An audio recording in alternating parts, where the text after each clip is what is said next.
What happened in your "this is not a drill" moment during work or school, etc.? Story 1. Was doing a chemistry practical test when the firm alarm went off. The head of science came in and said, "Continue your work, it's just a drill." So we kept going. 2 minutes later, the head came back and said, "Sorry, there's actually a fire." Wasn't a big one, but still. Toaster in the staff room apparently caused the fire. Ironic how the toaster is toast. Story 2. I was in the high school gym donating blood when the alarm for an active intruder lockdown went off. The doors were quickly locked and people were told to remain calm and duck under the tables, but those of us giving blood and hooked up to the machines had to stay in place. It turned out to be that a few young men had stolen a car and had driven it recklessly onto school property. A police helicopter had somehow gotten involved, which sparked the panic. There was no firearms involved, thank goodness, but it definitely was not a good first-time donating blood experience. Imagine getting hurt and turning to the blood donation people like, "Hey, I'm gonna need that back." Story 3. We were all in psychophysiopath class when the alarm bell rang. It's a class where the whole lot of us are divided into random 25 people groups of students. I didn't know any of the people in this group very well, but we were polite to each other. The teacher said no drill was supposed to take place, so we all raced the best we could outside, except I was in crutches at the time, and the building we were in was old and had a lot of stairs.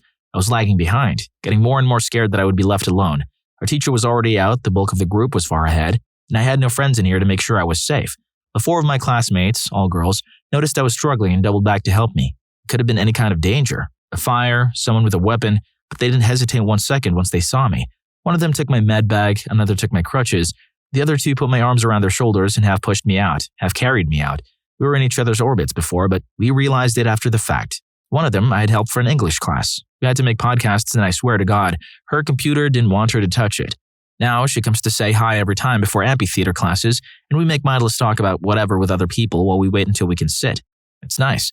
I had emailed all of my society notes to one another via Facebook, about 1 year's worth of typing, so we hadn't really met face to face. We do not evolve in the same social circles, but she sometimes comes by the uni cafe I'm a manager at to talk about our latest society class. The third one was a friend of a friend. Now we talk to each other a lot, because turns out we sit in the same part of the amphitheater. We've become really good friends. The last one, I see at every interclass. We have no practical classes together this semester and she sits in front of the teacher, the mad woman, so the drink machine is where we meet. She's a silent one, so we just sip at our respective drinks together and that's nice. Story 4. I was viewing a traveling exhibit about the Titanic. When you enter the exhibit, you were given a ticket that had the name of an actual person aboard the Titanic. At the end, you would get to see if they survived or not. Right as we finished seeing if a person lived or didn't, the fire alarm went off in the museum. The exhibit staff ushered everyone into the staff area behind the exhibit and down the emergency stairs. Everything was lit with emergency lighting only and really cramped. After having just been in the exhibit, you really felt like you were escaping a sinking ship. Probably the most surreal emergency I've ever experienced. You're actually lucky. You got the immersive experience upgrade for free. Story 5. I was taking the SAT. We were maybe 30 minutes into the writing section when the fire alarm goes off. Some guy started a fire in the computer lab of the building because he didn't bring proper ID, and they wouldn't let him take his test. We had to sit outside for 3 hours in silence before they decided, never mind, you guys have to retake this in a month. Story 6.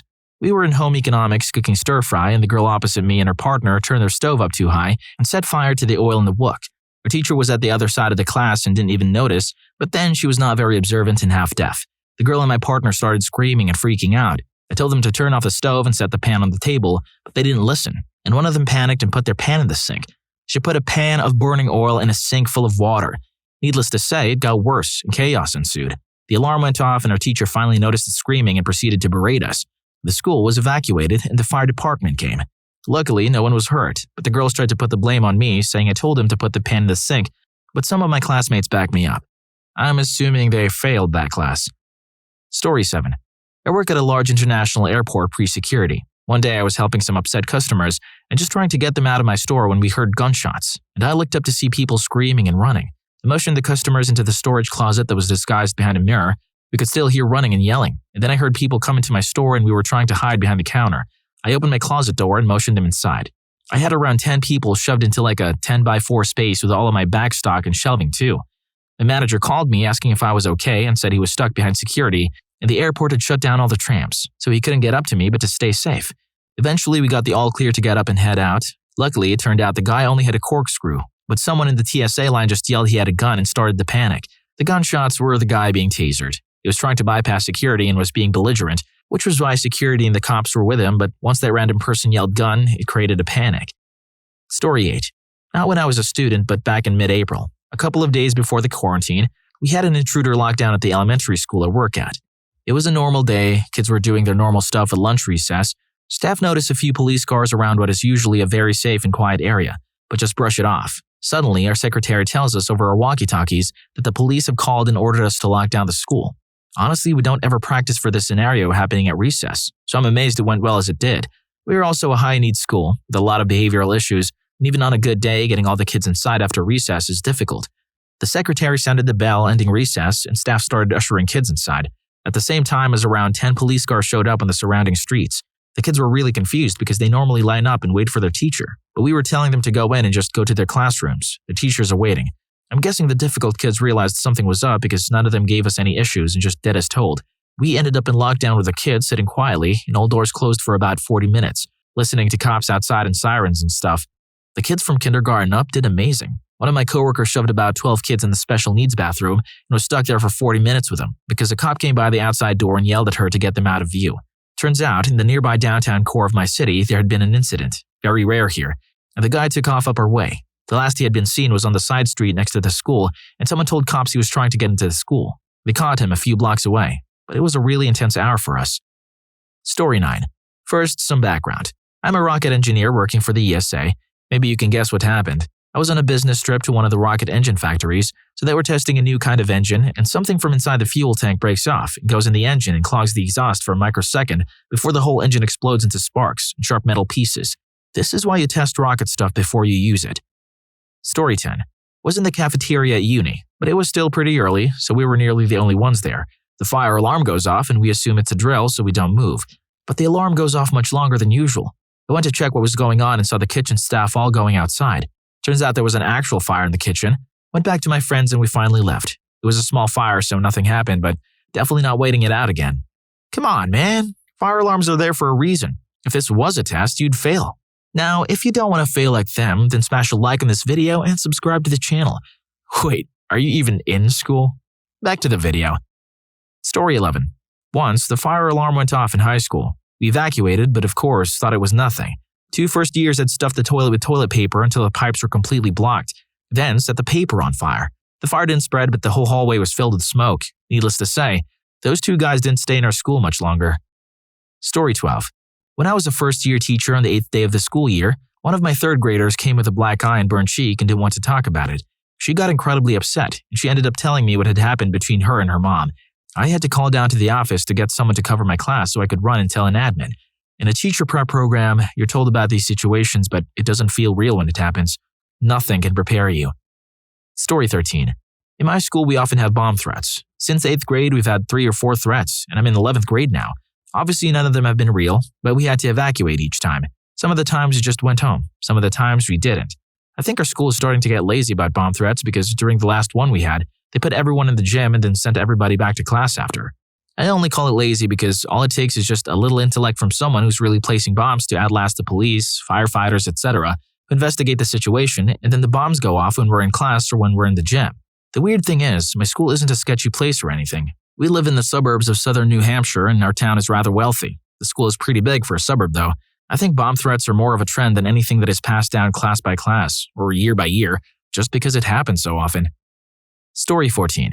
I was still working as a hostess and we had just opened up. In the morning, we usually only have 3 servers on the floor for the first 30 or so minutes. 5 to 6 families immediately walk in, which is good for the openers. Everybody gets 2 tables to start. I was seating the last of the families when I heard a horrible wail from the back. I honestly didn't think anything of it at first, until I realized 2 of the 3 servers hadn't come out front to greet their tables. One of the servers, while switching out the tea bags, scalded herself across the face with the boiling water. The second server was already calling paramedics and trying to keep her calm while she went into shock. So now I had 1 server for 6 tables. About half of them were intensely understanding, but one family was giving me max attitude. I finally snapped at the wife and said, "Ma'am, the server in charge of your section just suffered 3rd-degree burns across her face. If you're in such a rush that you cannot wait for emergency crews to get here, I would be more than happy to suggest other establishments that can accommodate you." Right at that moment, the EMTs arrived. 6 huge Captain America stunt doubles finagling the gurney through the restaurant. She kept quiet after that. The server ended up being okay and didn't have any permanent scars, but for the rest of the day I was jittery from the adrenaline rush. You should have asked the Captain America stunt doubles to kick them out. They would have left instantly. Story 15. I was teaching at a high school a couple of years back. When my co-teacher came over from the next room and quietly asked if I had checked my email recently, I had not. When I looked, there was an urgent message from admin telling us that we were currently under a stay-in-place lockdown. Apparently, some guy had gone into an encounter with the local police department earlier, ran, and was currently somewhere just off campus. Still armed and dangerous, but since he wasn't an immediate threat, we were not to tell the students and continue class as normal. If the lockdown lasted into the next period, they'd come up with an excuse to keep all the kids in place.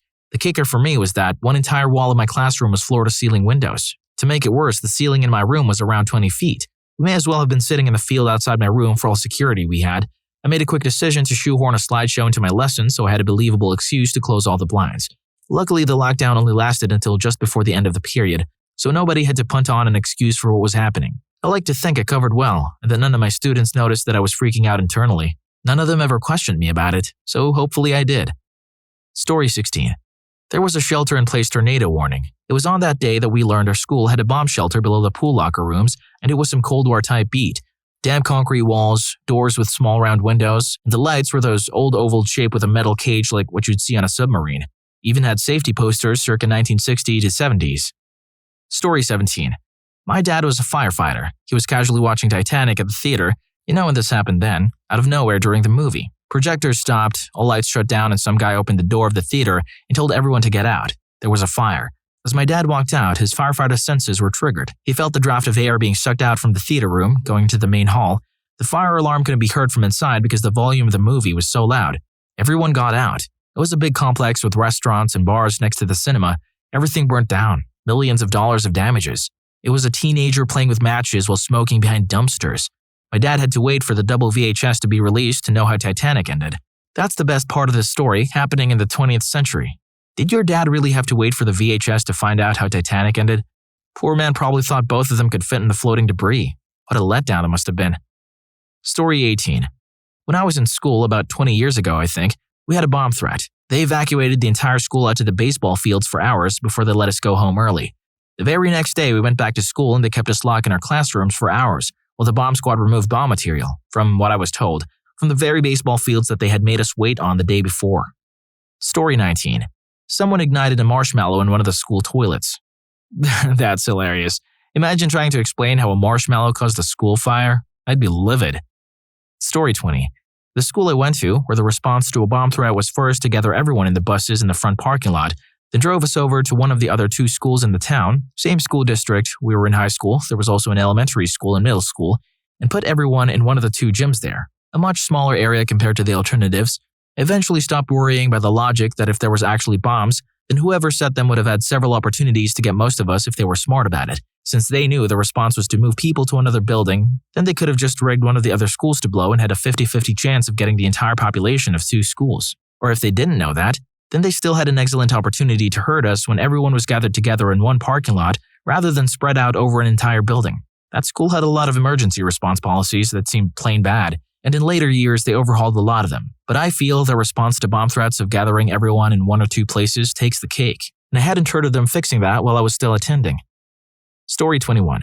On a 225-buoy tender in the middle of the Pacific, halfway between Hawaii and Mexico. When you're on a ship at sea, if there's a fire, there's no 911. So you practice all the time for stuff like fire, flooding, collision, etc. But those drills occur during the day when most of the crew is awake. You're alert, the sun is out, and sea conditions are normally good, for safety reasons. But emergencies almost never happen during the day, when the sea state is calm. Wait a second, I'm feeling another immersive Titanic experience coming up. It was 4 a.m., and I was in my rack asleep after getting off watch, so I had only been asleep for 4 hours when the general emergency alarm went off. That's the alarm that sounds for any emergency aside from collisions and chemical. So I bolt upright with a what the heck, thinking someone accidentally hit the alarm up on the bridge. But when the watch officer comes over the ship's announcement system, saying to set the main space fire doctrine for a fuel oil leak in the engine room, my stomach drops. I'm out of my rack, into my coveralls and boots, and out to the repair locker faster than he can finish the announcement. Most of the crew is already at the locker. The attack team is getting their firefighting gear on, and the engineering officer is trying to get information from the engineering watchstander. The investigators were already gone to investigate the scene. We all get our protective gear on, and I gather my team. I'm in charge of the pump team, and our job is to set up portable fire pumps to supplement the installed ones in case the water pressure drops. But the pumps are located outside the skin of the ship on the buoy deck, and it's 4 a.m. in the middle of the ocean. Most people forget just how dark the night is. With artificial lights, we have essentially conquered night and claimed it for ourselves, despite our relatively poor night vision in comparison to other species. But when you're days away from any land and the lookouts need their night vision preserved for their watch, that means it's awfully dark once the sun goes down. Makes for great stargazing though. Anyways, we get permission to start setting up, so my team and I all grab flashlights and head out. It's dark as hell. The pumps are heavy, and all in all, it sucked. It sucks during drills and it doubly sucks in the middle of the night. We get the first pump set up and are about to start the second when we get told to wait. I certainly didn't complain. I absolutely hate those pumps. We go back into the repair locker to wait. Apparently, the leak wasn't that bad and was able to be secured by the investigators. The cleanup crew heads down to clean up so the fuel doesn't create a toxic gas environment, and we go to pack the pump back up. There was a general feeling of amusement at the situation, to be honest. Also, a lot of pride in our response. We hit all the time requirements, setting up boundaries and such, and as a crew, we felt like we did good. The command felt the same way too, because the workday was suspended. We only had to go to our watches. The rest of the day could be spent however we wanted. There was a movie being played in the cruise lounge, and some of the guys set up an inflatable pool in the buoy deck to chill in. Me, I went back to sleep. Story 22. I live in a town right in the Pacific coast in Northern California. We have a tsunami warning siren, and every Sunday at noon they test it by winding up the horn to full volume for a few seconds. When the big earthquake happened in Japan in 2011, I was literally living below sea level less than a quarter mile from the coast. A tsunami was heading for the west coast of the US, a mini version of the devastating one that hit Japan. There were warnings over TV and radio, but we didn't get them because the utility company preemptively cut power to our neighborhood to reduce damage. So the first I knew anything was up was when my roommate woke me up screaming, "There's a tsunami! We have to go now!" We booked it up the hill out of the danger zone, but it didn't quite feel real until I realized the tsunami warning siren was going and not stopping. And it wasn't Sunday. To this day, that is the eeriest sound I've ever heard. I hope you enjoyed the video. If you made it this far, you'll surely love what's the most terrifying "we need to leave right now" moment. I still can't believe story 19 actually happened. See you on that video.